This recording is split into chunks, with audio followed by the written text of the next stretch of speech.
Hello friends, welcome to BMH Learning. This video is about BioBrick Assembly. The BioBrick Assembly method is part of the BioBrick synthetic biology approach, in which a bioengineering focus has been applied to building novel biological systems. Let's look at the approach.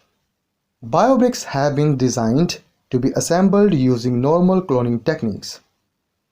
Two BioBrick parts, for example, one blue and one green, can be assembled into a blue-green system by a process called BioBrick standard assembly. The BioBrick is flanked by restriction sites. These restriction sites are comprised of the BioBrick prefix and suffix between the EcoR1 and XBAL cutting sites on the left and SPAL and PSTL on the right. For the assembly shown, the blue part is cut out of its plasmid with the enzymes EcoR1 and SPAL.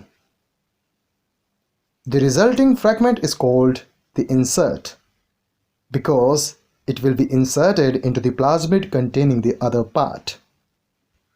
In a separate reaction, a gap is cut in the plasmid containing the green part using EcoR1 and XBAL.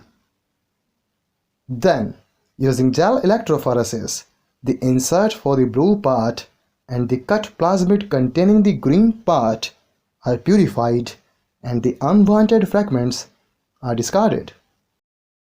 These parts are then mixed and ligated under the right conditions. Once this happens, the DNA backbone is religated and the resulting blue-green part can be transformed into E. coli cells. This was all. Thanks for watching.